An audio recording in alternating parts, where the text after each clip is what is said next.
Good evening. How's everybody doing? Great to be learning with you on a Sunday, Yom Rishon. Also, Rosh Chodesh, the first day of the new month of Kislev, the month of miracles. Let's light up the darkness.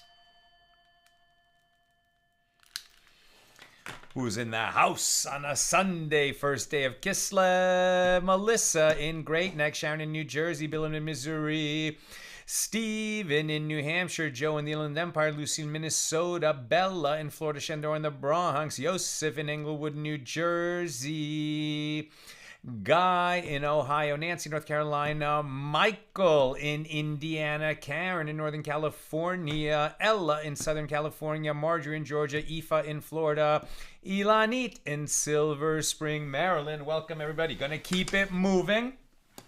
Doing a double daf. Good news, bad news. Good news. If we complete this double daf today with God's help, we're going to be back on schedule, which is wonderful. We'll be on the Daf Yomi schedule where everybody else is. Remember, very normal. Everybody, all this year, very, very, very normal. People get a little ahead, a little behind, so it's fine that we're not exactly on the schedule, but we'll be back on schedule after today, and God willing, we'll stay that way this week. But I'm going on a family excursion. So this whole week I'll be here and then leaving after Shabbos. So like Saturday night, a week from last night. And then we're going to be taking a week off. So it's going to be like Saturday night. And then I should be back the following Friday, right? So it's going to be like 6 days away. You should keep reading during that time. I will, with God's help. And then we'll do what we've been doing. In the past, I tried to just make it up in a week by covering some highlights. But for the last year, we haven't really missed any pages. There have been a lot of short pages where we could do the doubles and catch up. So I think I'll aim to keep it that way. Just we'll do those doubles and catch up where we can. And not skip anything like we did kind of in the early days of our journey together through the Talmud. So that's the basic plan. But at any rate, there won't be class next Saturday night and through Thursday, and then I'll come back, God willing, that following Friday. Okay, so just a preview of where we are. Okay. Tonight, with God's help, we're going to do 2 pages and complete chapter 9. So our pages are 158 and 159 here in chapter 9 of Tractate Bava Basra, 23rd volume of the Talmud. We pick this up right at the top of page 158a, a very short page, and that enables us to do a double tonight. Okay, Mishna number 12 here in chapter 9. If the house collapsed upon a husband and upon his wife, and it is unknown who died first. So if the wife did not have any children from her husband, then the following claims arise. The husband's heirs say, the wife died first, and she was inherited by her husband, and afterward the husband died, and therefore the husband's heirs inherit not only the husband's property, but also the wife's property. The wife's heirs say, her father or her brothers, say the husband died first, and afterward the wife died. And therefore the husband didn't inherit from his wife, but rather her heirs inherit the property that she brought with her to the marriage, as well as the payment of the ketubah, the marriage contract. Beis Shammai say they divide the property that is under dispute between them, since we don't know who died first. And Beis Hillel say The guaranteed property, meaning land, that the wife brought with her to the marriage retains its previous ownership status. The sum of the marriage contract remains in the possession of the husband's heirs, since the marriage contract is collected from the husband's property, and we don't know that he died first. So her heirs that would collect the ketubah are not going to be able to collect because we don't know who died first. In other words, we follow Beis Hillel, and what we're saying is, somebody who's trying to extract money from somebody else who has possession of it, they have the burden of proof to extract, to get that money from the defendant, as it were. Here, there's no way to prove who died first, so the money stays where it is. In other words, what belongs to the husband goes to his heirs, and what belongs to the wife goes to her heirs. Property that is brought into and taken out of the marriage with her, what is that? That's usufruct property that remains in the wife's possession during her marriage, remains in the possession of the heirs of the woman's father, meaning it goes back to her family. It's her heirs. Now, what are we talking about? The difference between, it's two kinds of land that she brought into the marriage, and one is considered what she brought in, and the other is usufruct property. How are we distinguishing? So here's a note. There are two types of property that a wife may bring into a marriage: guaranteed property and usufruct property. In the context of a marriage, guaranteed property is property that the wife brings with her as a dowry, and for which the husband bears full responsibility. He may make use of the property as he sees fit. If he dies or divorces his wife, the property must be returned to the wife according to its value at the time of the wedding. So that if something happened to that property and its value dipped down below what it was worth when the husband received it as a dowry, he has to make up that amount of value because it's guaranteed, and she gets it back because he agreed to that at the time of the wedding. That is distinguished from property that is brought to and taken out of the marriage. This refers to usufruct property. This is property that she simply owns. She brings it into the marriage. The husband may make use of it while they're married, like a field that she brings in. He can farm it and keep the produce, and this is in return for sustaining her while they're married. So this is property that the wife brings to the marriage from her father's home, and from which her husband is entitled to derive benefit. It remains the wife's property, and it is not permitted for her husband to sell it.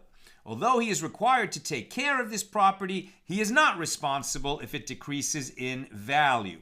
If the husband dies or divorces his wife, this usufruct property, meaning he can use it, is returned to the wife at its current value, and he doesn't have to make it good if its value dipped below what it was when she came into the marriage. Okay? So there's two kinds of property with nuanced differences. But at any rate, this guaranteed property and the usufruct property both belong to the wife, and when the marriage ends, it goes to her heirs, right? Unless she dies first, then the husband might inherit it, and that's the open question that we have here. Okay, now the Gemara on this Mishnah number 12. The Mishnah teaches that according to Beis Hillel, the guaranteed property that the wife brought with her to the marriage retains its previous ownership status. It was hers. It belonged to her family before her. It's going to go back to her family. The Gemara asks, wait a minute, in whose possession does the guaranteed property remain? We say it's going to stay where it is because we can't prove who died first. Well, in whose possession is it? Isn't it in the husband's possession during the marriage? We say it goes back to her possession if he divorces her or if he dies first. But maybe it's currently in his possession and therefore it should go to his heirs? That's what they're asking. Rabbi Yochanan says, yeah, it remains in the possession of the husband's heirs, since the husband is liable to compensate his wife for guaranteed property in the event of loss. That must mean that it's in his possession. And therefore, if we don't know who died first, we leave it in his possession. It doesn't go back to her family. It remains with his family and his heirs. But Rabbi Elazar says it remains in the possession of the wife's heirs. As the property came from her father's house and it belongs to her, that's who has actual possession of the underlying property. And Rabbi Shimon ben Lakish says in the name of Bar Kapara, they divide the property between them. And likewise, Bar Kapara teaches in a Baraisa, since these heirs come to inherit and those heirs come to inherit, both making a claim of inheritance, and neither can prove his claim, they divide the property between them. And that is the law. That is what we do. We divide between that property between his heirs and her heirs. And that concludes our discussion of Mishnah number 12. Very short Gemara. We are on page 158b. Now we continue with Mishnah number 13, the final Mishnah, right? Just double checking. Yeah, the final Mishnah in this chapter 9, which we should hopefully finish tonight. So the Mishnah 13, if the house collapsed on a son and upon his mother, and we don't know who died first. That's the whole point of this collapsing house. It's a hypothetical, but we don't know who died first. And it is unknown who died first. So the following claims arise. The mother's paternal family claims that the son died first, and therefore they inherit from the mother and the son's heirs, right? So in other words, there was a mother and son. If she died first, then this son inherits from his mother. And then, since he died afterward, then the property would go to the heirs of her son, her grandchildren through that son. But if the son died first, then this goes to her brothers or her father's house if he's still alive. Her brothers, that's why, because they would be the heirs of her father, right? Not to her grandchildren through her son. Or his brothers, his paternal brothers, who are brothers of her son, but not her own son, because they would be half-brothers through their father.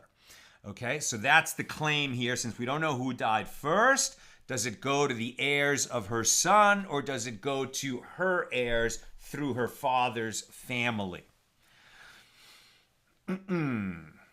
Now, in this case, both these sages and those sages, meaning Beis Shammai and Beis Hillel, who usually disagree, but here they concede that they divide the property between them. In other words, Beis Shammai would say they divide in this case of uncertainty. Beis Hillel has been saying we leave it in the possession of whoever had the greater claim to it.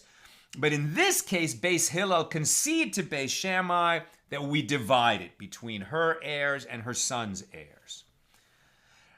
Rabbi Akiva said, in this case, I concede that the property retains its previous ownership status. So normally we follow Beis Hillel. Beis Hillel says keep it in the previous ownership status. In this case, Beis Hillel say, no, we're going to go with Beis Shammai in this and split it up. But Rabbi Akiva says, no, Beis Hillel, you should have stuck to your guns.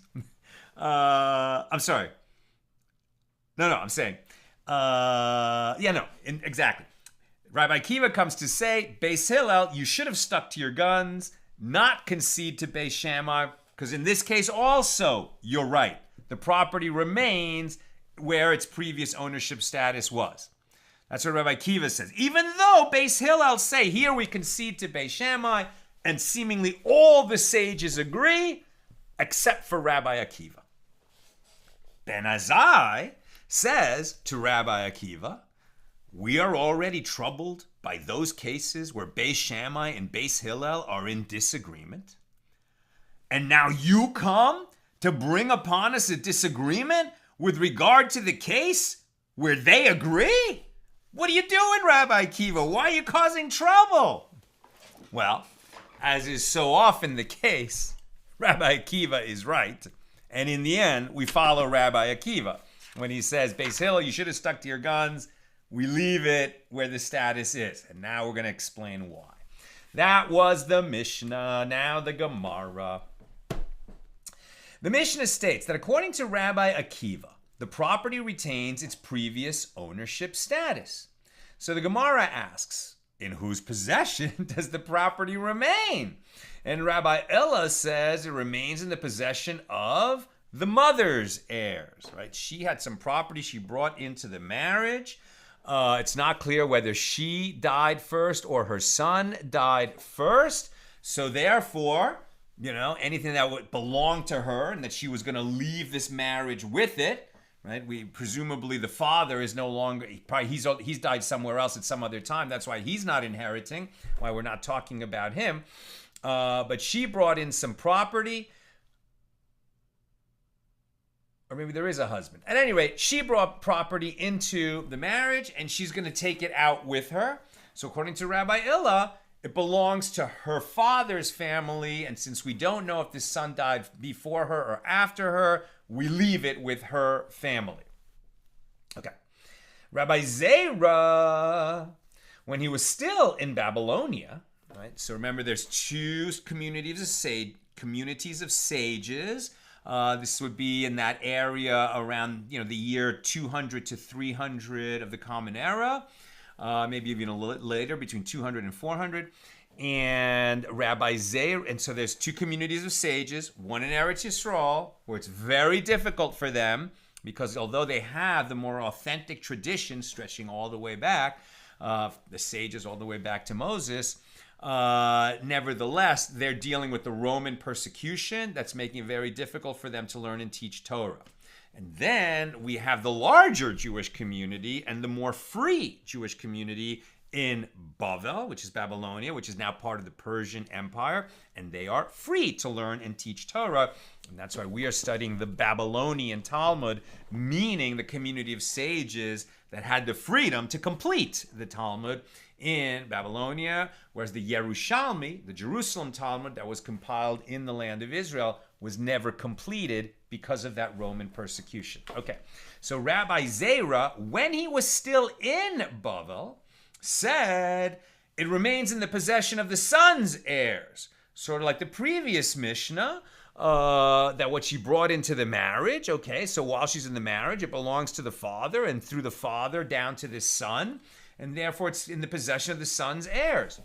When Rabbi Zera ascended to Eretz Yisrael, so he moved from Bavel to Israel, he adopted the opinion of Rabbi Illa, whereas Rabbah, who was still in Bavel, adopted the opinion stated by Rabbi Zera. Rabbi Zera said, conclude from this incident that the heir of Eretz Yisrael, the heir of the land of Israel, makes one wise. As, when I ascended to Eretz Yisrael, he says, I accepted the opinion of Rabbi Illa, who was also from Eretz Yisrael, whereas Rabbah, who remained in Bavel, accepted my former incorrect opinion. So the Gemara asks, and what is the reason that the property remains in the possession of the mother's heirs? And Abaye says, since the inheritance was initially in the possession of that tribe of the mother, because she might have come from another tribe. Let's say she was a daughter of a man who was a descendant of Dan, the tribe of Dan, right? And she married, someone of the tribe of Benjamin. So now, if her land, passes to her son's heirs, and her son, right, is a descendant of her husband who's from Benjamin, so her son is of the tribe of Benjamin also.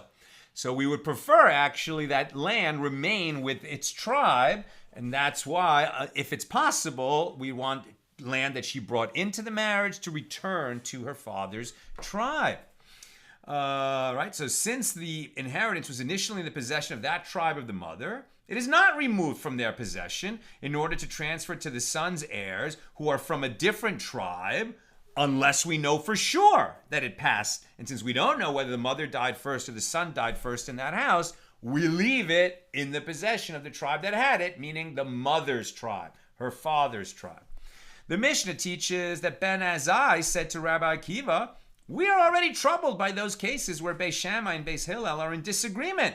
You come now to bring us a disagreement with regard to the case where they disagree?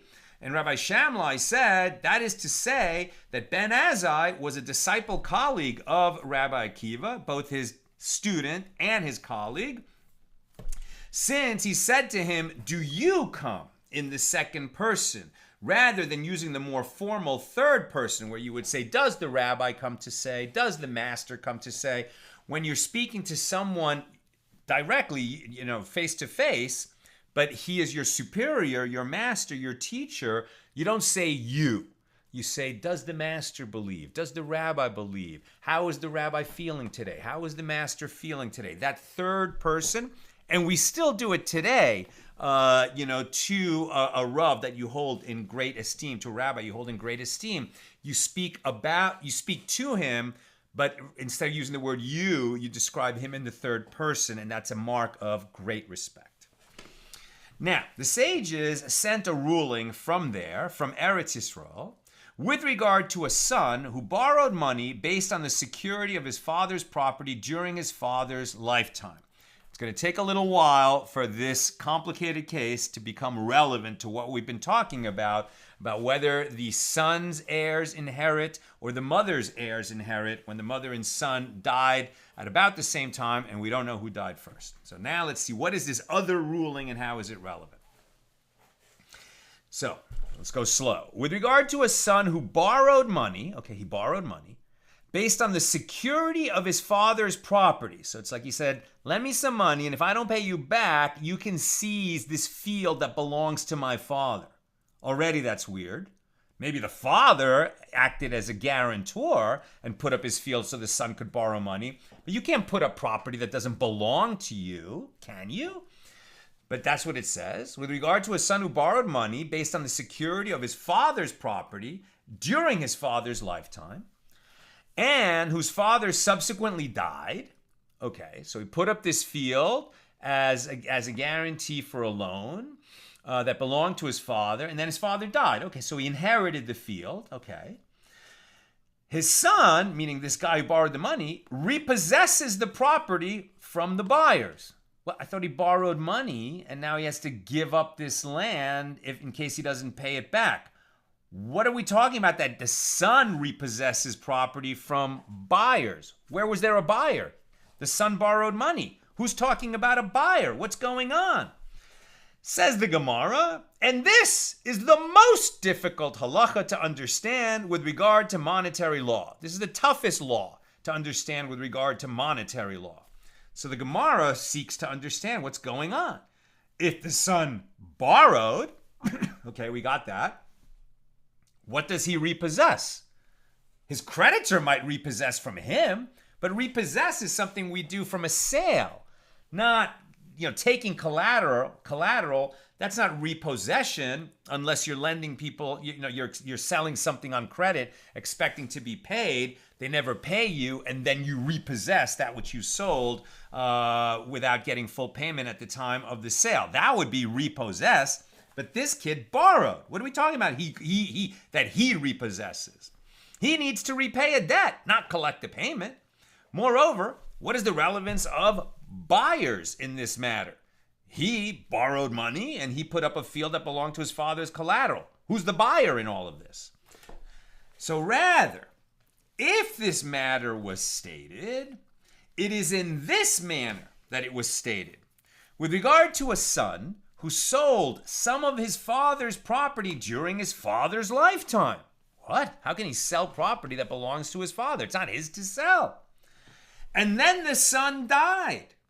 So the son's son repossesses the property from the buyers.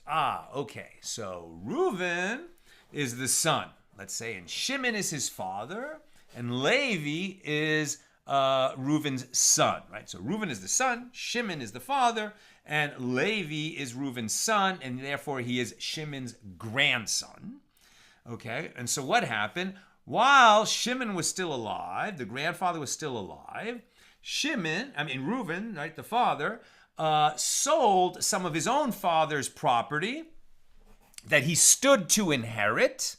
He stood to inherit it, but he hadn't inherited it yet, so how could he sell it? So maybe what he was saying is, I'll sell you this property that I'm going to inherit. Okay, so maybe that's what he did. So he sold some of his father's property during his father's lifetime, and then he died, right? Reuven died. So now his son Levi comes and says, this property that my father sold, which he stood to inherit from my grandfather, my father had no right to sell it. So in fact, it never was sold. It still goes back to the possession of my grandfather. And then when my grandfather died, I inherited as his grandson. So this property that my father sold to you, he had no right to sell it. It belongs to our family, and I'm going to repossess that. Is that what's going on? And this is a difficult halacha with regard to monetary law, as the buyers can say to the grandson, does your father sell the property to us and you repossess it? Your father sold something to us. Who are you to come and repossess it? So the Gemara asks, well, what is the difficulty? Perhaps the grandson can say, I come to repossess the property on the basis of the right of my grandfather to the property, as I inherit directly from him. My father had no right to sell this property that belonged to my grandfather. At the time that my father sold it, my grandfather was alive. My father had no business selling it. Now that both my father and my grandfather are dead, this was an illegitimate sale. Therefore, the property still belongs to my grandfather. And from my grandfather, it comes to me. I'm the inheritor. You have no right to this property. Give it back to me. Okay, you gave up money. You can, you could take it up with my dead father. Not me. Right? That's what the grandson would say. And know that this is so. You should know that this is so. As it is written, quote, in the place of your fathers shall be your sons. You shall make them into princes throughout the land. That is Psalm 45, verse 17. Now the phrase, in the place of your fathers shall be your sons, this indicates that a grandson inherits from his grandfather directly. And he does not inherit through his father. So what he's saying to these buyers of that land that his dad sold illegitimately, no, you can't, my father had no right to sell that to you. So that land was never sold to you. It goes back to my grandfather. Now you could claim, well, okay, and then when your father died and your grandfather died, it went, to the guy we bought it from. So therefore it's still ours. No, because the father was not alive at that time. It went from the grandfather directly to the grandson, not through his dead father who predeceased his grandfather.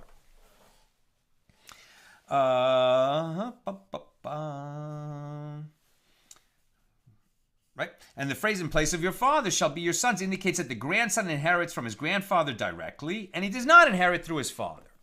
So rather, if there is a law with regard to monetary law that poses a difficulty, this is the difficult halakha. So now we just heard in the Gemara that this is the toughest halakha to understand.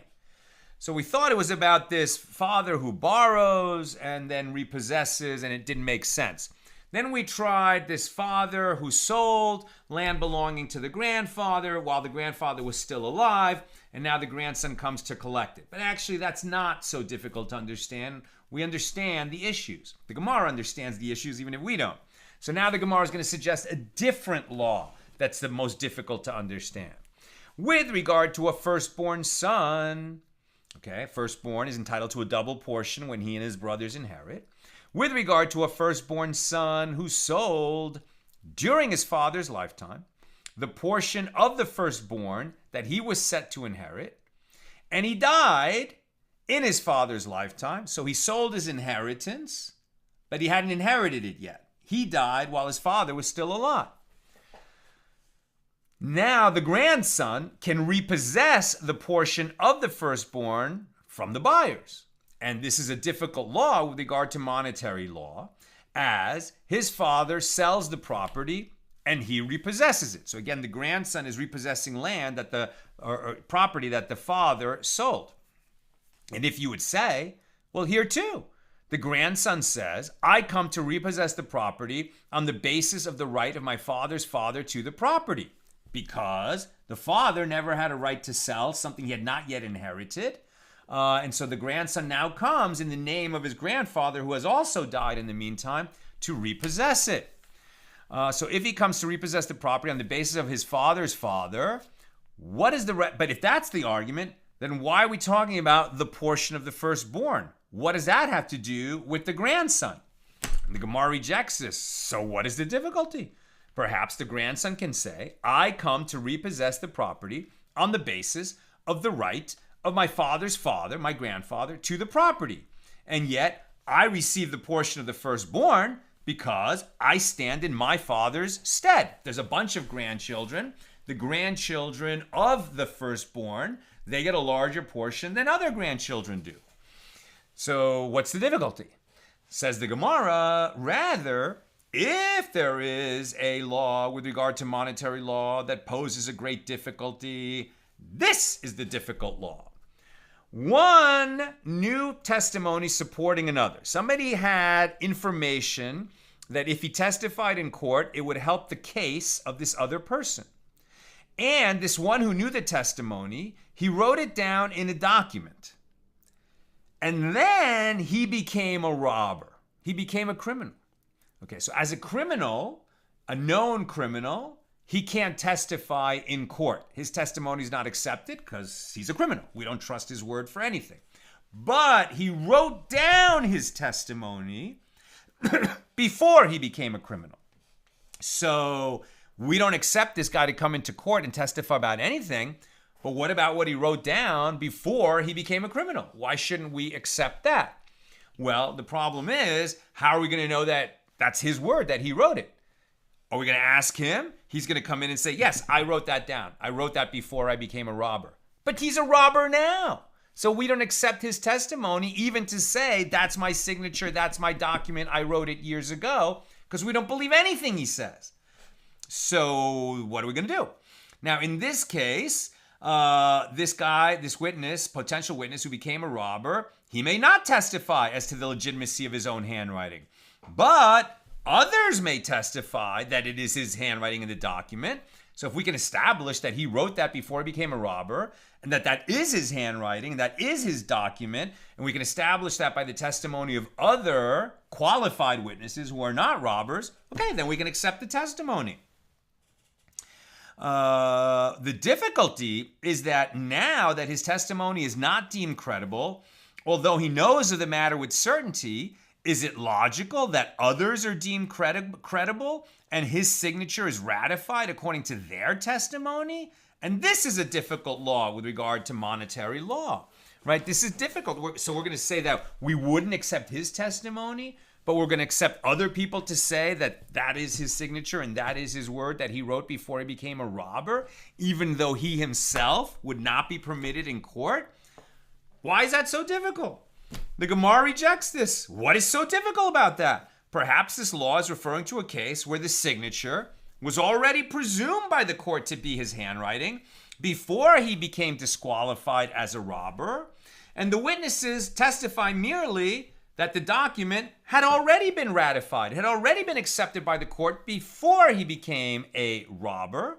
Since it had already been accepted by a court, we can certainly go back to that document and see what information is in it, because we're not taking testimony from a person who is a robber.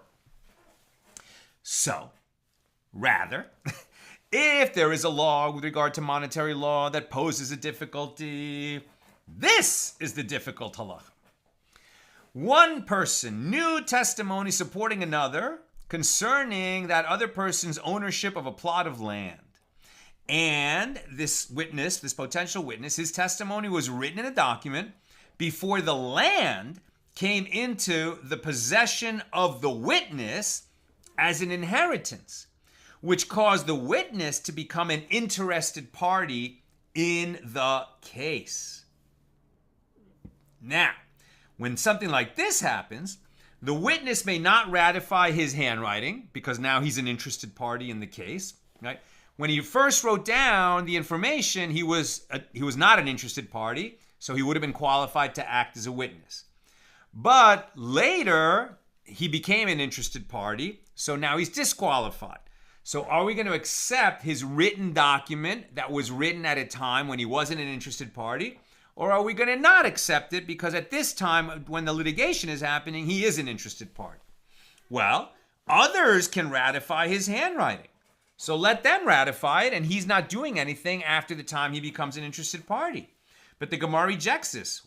What is the difficulty? Perhaps there too. The law is referring to a case where the signature was already presumed by the court to be his handwriting before he became an interested party, and the witnesses come merely to say that this document had already been accepted by a court, and therefore, since it was accepted then, before he became an interested party, we can accept it now because we're not relying on any interested witnesses. We're relying on an earlier court that said this is a verified true document.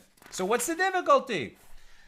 Rather, if there is a law with regard to monetary law that poses a difficulty, this is the difficult law.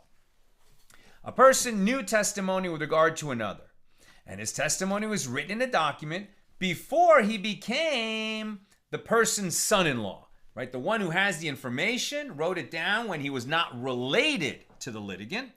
Then later he became related to the litigant. He married the man's daughter.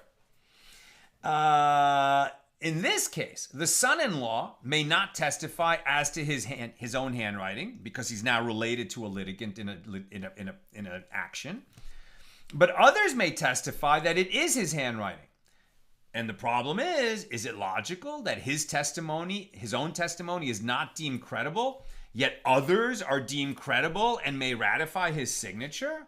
And if you would say, here too, the law is referring to a case where the signature was already presumed by the court to be his handwriting before he became a relative, that doesn't solve our problem. This is still difficult. But doesn't Rav Yosef Bar Minyumi say that Rav Nachman says others may testify as to the validity of his handwriting, even though the signature was not previously presumed by the court to be his handwriting? And the Gemara rejects this. So what? So what is the difficulty? Perhaps it is the king's edict. And by the king, in this case, we mean God. A divine decree that the testimony of a son-in-law is not deemed credible, and yet the testimony of others is deemed credible. And the reason that he is disqualified is not that we suspect him of lying, and this must be so, as if you do not say so, well then, why are Moses and Aaron disqualified from bearing witness for their father-in-law? Could this be because their testimony is not deemed credible? Obviously not. We would trust Moses and Aaron with anything. They would never lie.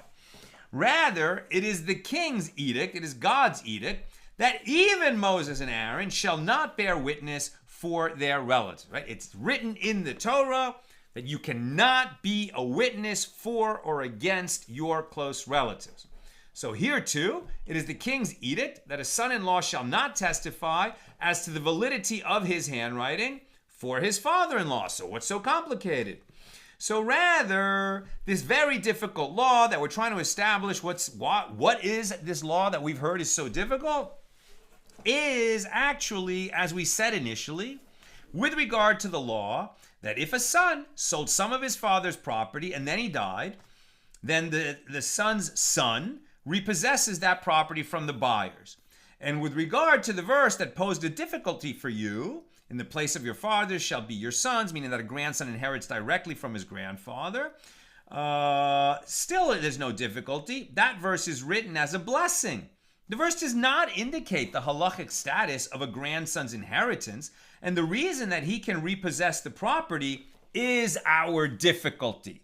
Right? We can't say that a grandson inherits directly from his grandfather based on that verse from Psalms, because that verse from Psalms is just saying, and may you have many grandchildren. We don't learn out from it that halachically speaking, right, legally speaking, a grandson inherits directly from his grandfather. Now, we're not talking about a will where the grandfather names his grandson. That's not what we're talking about. We're talking about in the absence of any will or other documentation, does a grandson, when a grandfather dies and he has no son, but he does have a grandson, it goes to the grandson. But does it go to the grandson by virtue of his being the son of the man's son? or does it just go to him directly because he's a grandson? And there's a difference in case, you have let's say you have 5 grandchildren, right? One of the grandchildren, the man had 2 sons and 5 grandchildren. One of his sons had 1 child, and the other son had 4 children, right? So do we say that the grandchildren each inherit a fifth of the estate because there's 5 of them? Or do we say that the one grandson who comes from the one son, he gets half the estate because his father was half the estate, and the other 4, they split the other half of the estate because their father was the other half. There were only 2 sons of the original grandfather. We're not going to get so deep into the weeds on that, but that's the basic issue. So now, where was I? So the Gemara asks, but can you say that verse is written as a blessing?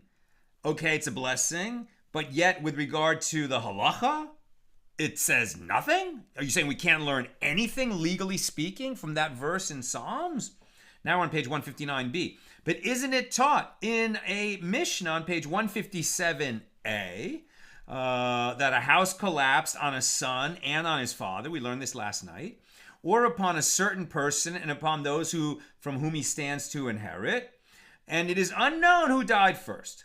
So if the son bore responsibility to pay the marriage contract of his wife and to pay a creditor, and the son had no money with which to pay them except that which he might inherit from his father, and the father's heirs say, no, the son died first, and afterward the father died, and therefore the son did not inherit property from his father, and the creditor says, no, the father died first, and afterward the son died, and there is a dispute as to the law.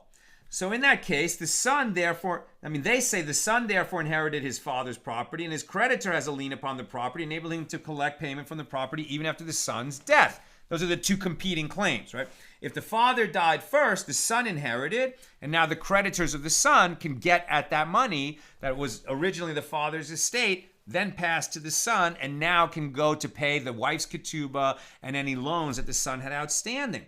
But we don't know who died first. And if the son died first, he never inherited anything because he died. And his father's estate, who died after him, the father's estate goes to the other brothers who weren't in the house, not to the creditors of the brother who was in the house.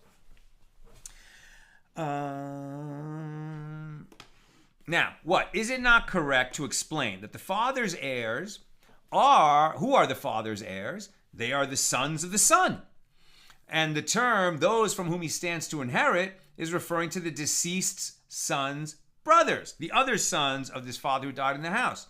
And if it enters your mind to maintain that the grandson cannot say, I come to repossess the property on the basis of the right of my grandfather to that property, as when it was written in the verse in Psalms, in the place of your fathers shall be your sons, this is written as a blessing. Well, then that Mishnah is difficult. According to this understanding, grandsons inherit from their grandfather only through their father. If so, even if the son died first and afterward the father died, what of it? Let the creditors say to the son's sons, to the grandsons, it is their father's inheritance that I am taking, as the grandsons inherit from their grandfather only through their father.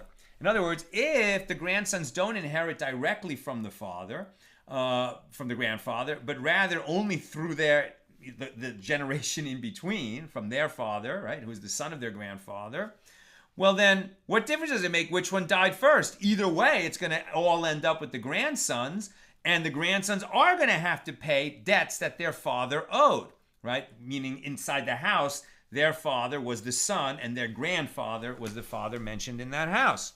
So the Gemara rejects this whole explanation. No.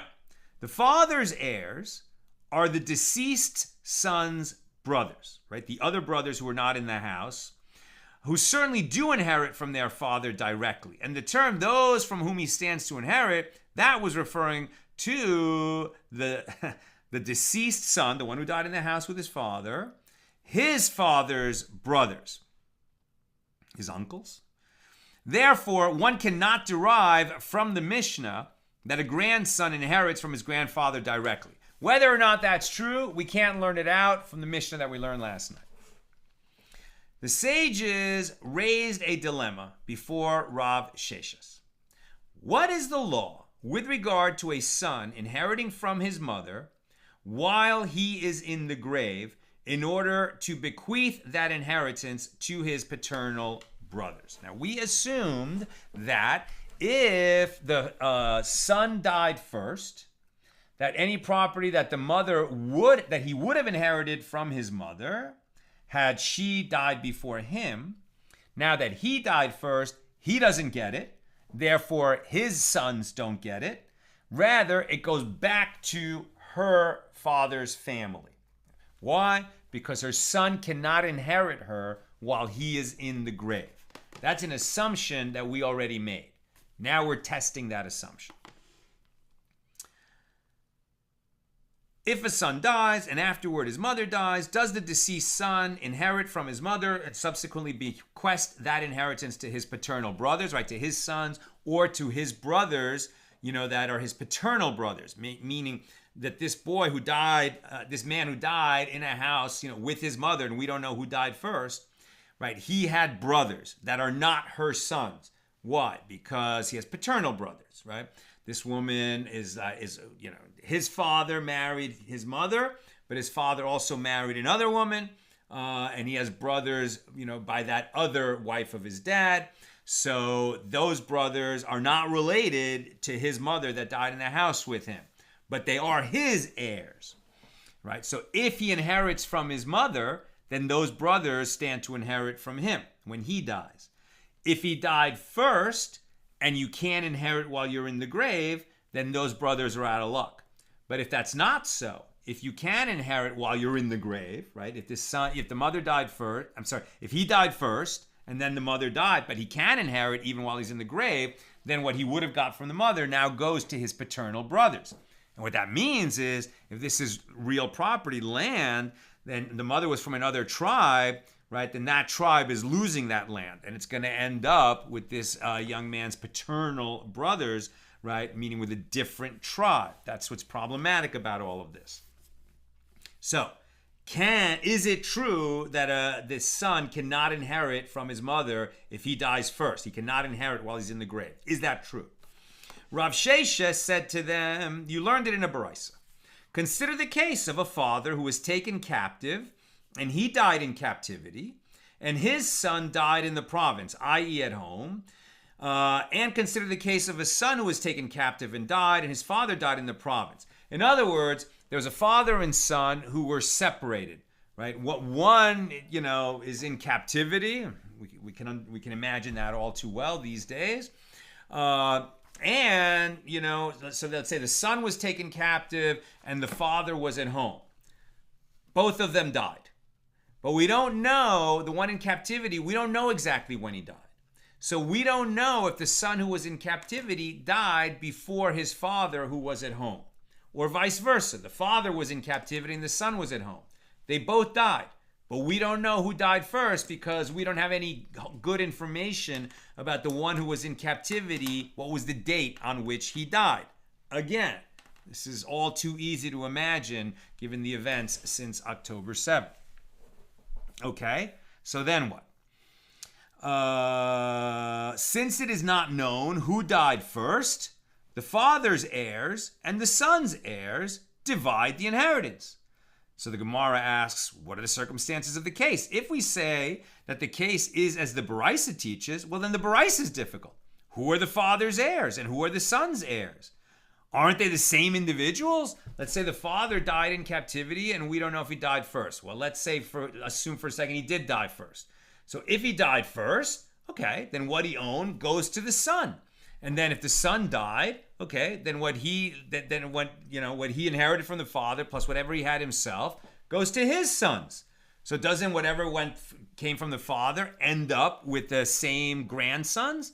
Well, answer no, because when that father dies, right? If his son is already dead, then his other sons inherit that guy's portion also, right? And what if he had a son? But what if he had a son? So if the son had a son, then that son would inherit what was due to him from the father. So that's why they're saying, well, ultimately, does it really matter who died first? Are we going to end up with the same proportions? That's what's being asked. So let's see. So if we say that, rather, is it not so that this is what the Bryce is saying? Consider the case of a father who was taken captive and he died in captivity, and his daughter's son died in the province. Okay, his grandson by a daughter. So presumably this father had only a daughter and not sons. So that's why she is inheriting from him. And then that daughter had a son. So okay, whatever went to the daughter then goes to the son. And consider the case of the son of his daughter who was taken captive, and then so the grandson died, and the father of the captive's mother died in the province, and we do not know which of them died first. Well, if the father died first, so then his grandson by his daughter inherits from him, and the son's paternal relatives subsequently inherit from the son. But if the son died first, the father's heirs inherit the father's estate. Since there's no other, the daughter is dead, there's no other grandsons, it goes to his brothers.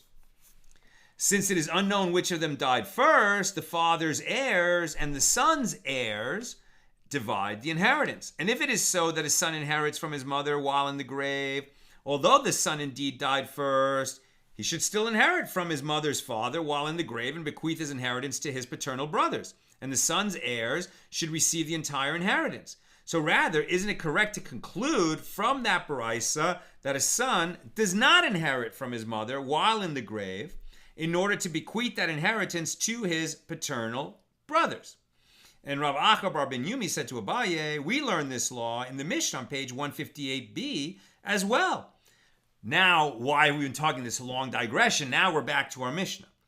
If the house collapsed on a son and upon his mother, both these sages and those sages, Beis Shammai and Beis Hillel, concede that the son's heirs and the mother's heirs divide the property between them. And if it is so that a son inherits from his mother while in the grave, although the son indeed died first, he should inherit from his mother while in his grave, and they should inherit from him, and he would bequeath the inheritance to his paternal brothers.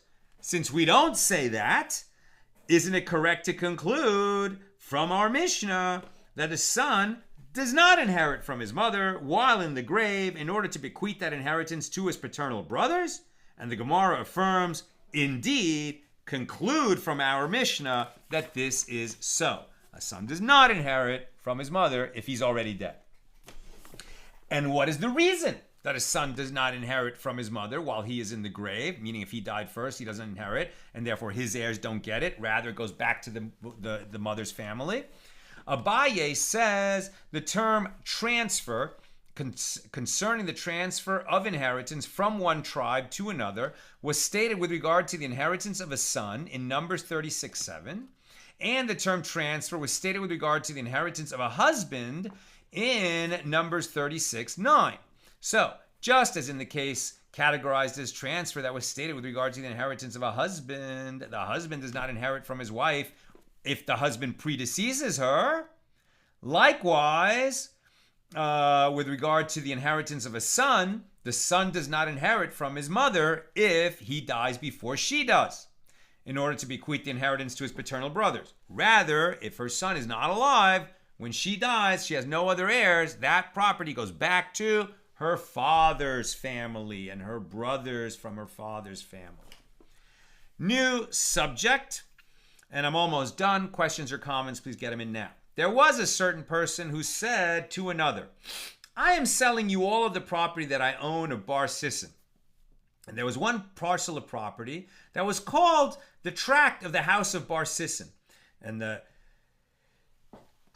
we've seen this before. And the seller said to the buyer, this latter, L-A-T-T-E-R, this latter parcel of land is actually not the property of the house of Bar Sisson, and it is merely called of the house of Bar Sisson, and therefore it is not included in the sale. In other words, you have a piece of property that has a name which by common sense would lead us to believe it was included in a sale. But it's a coincidence that it has that name. It acquired that name at some historical time. And despite having that name, it is not part of the property that was being sold. So even though it has a name that would seem, to suggest that it was part of the property, we can bring evidence that it wasn't part of that property. So, hey, buyer, you don't get it. And the matter came before Rav Nachman, and he placed the land in the possession of the buyer. He said, no, it has the name of what he's buying. Of course he bought it. Rava said to Rav Nachman, is this the law? The law is that the burden of proof rests upon the claimant, which in this case is the buyer.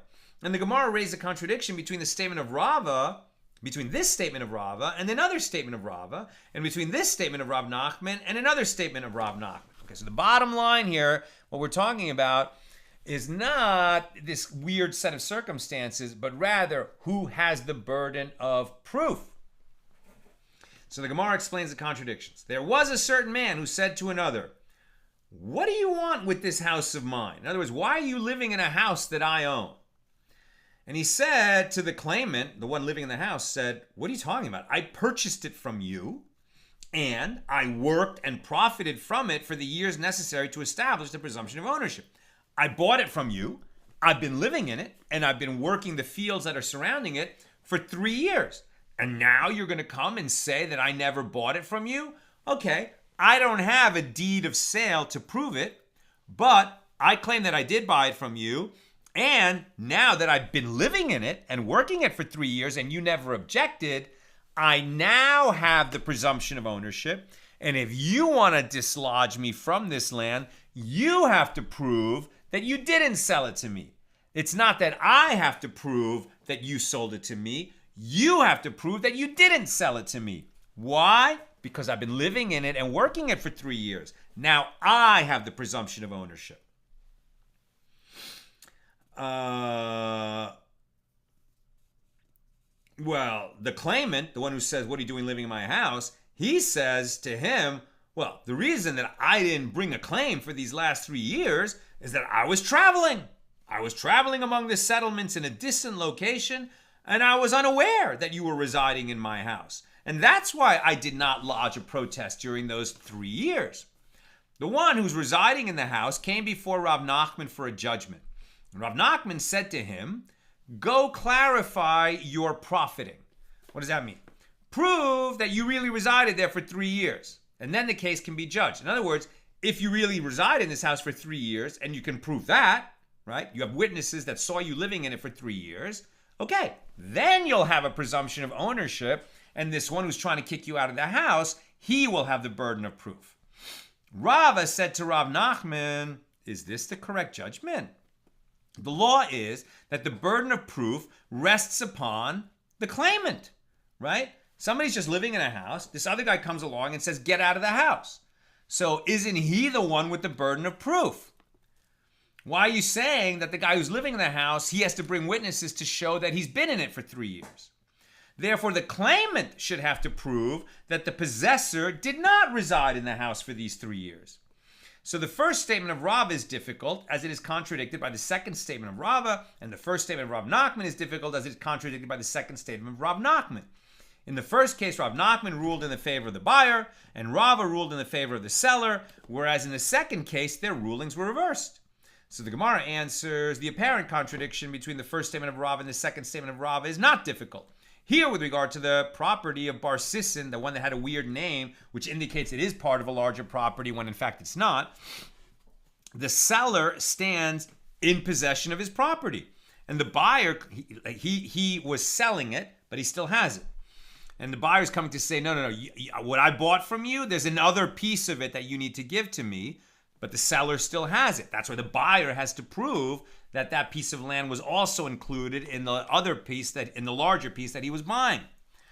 Now in the second case, the buyer stands in possession of his property and now in our second case, the guy who bought the land and has been there for 3 years, he's in possession of the property. And the one who's trying to dislodge him from it, who says, I never sold it to you, the one who wishes to evict him, he's the one who has the burden of proof.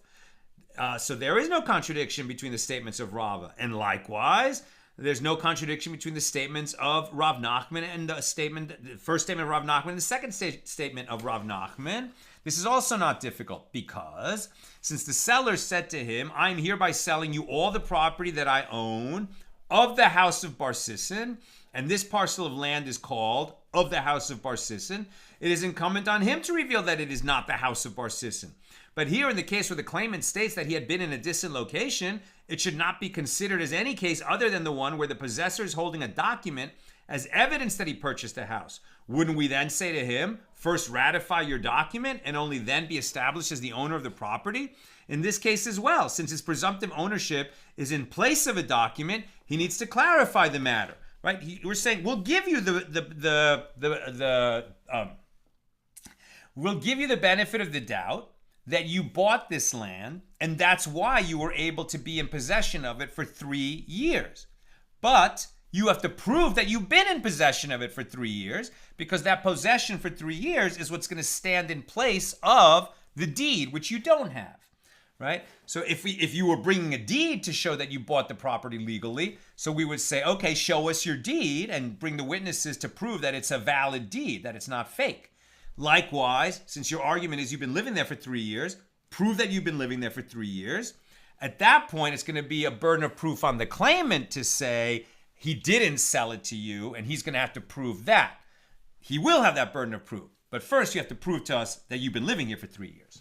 And that concludes our journey through chapter 9 here in Tractate Bava Basra. And with God's help, tomorrow, Monday, we'll open chapter 10. So let me quickly take some questions because we have run a little long tonight. Okay, Google Doc. Load. Come on. Just one question from Tom. When it says the sages sent a ruling from there, where is this codified? Is it from an uncited Baraisa? Yeah, so when it's, they sent a ruling from there, meaning that this refers to Israel and therefore more authoritative, right? More connected to the tradition of the sages who preceded them, right? Because the whole tradition came from the sages, basically, the chain of transmission from Moses to Joshua, to the elders, to the prophets, to the men of the great assembly, to the pairs that we meet in Pirkei Avos, eventually to Hillel and Shammai, and then Beis Hillel and Beis Shammai, etc. So the chain is tighter to the sages in Israel. But what the phrase, the sages sent from there, or sent a ruling from there, how do we know that refers to Eretz Yisrael? I don't know. I'm taking it in the note here in the Koran Talmud. Where did they establish that whenever we see that phrase? I guess, people who are studying Talmud every day and know better than me have said that is so. So that's good enough for me. That's what I've got for us tonight. With God's help, see you tomorrow, Monday, 6 p.m. Pacific. All the best.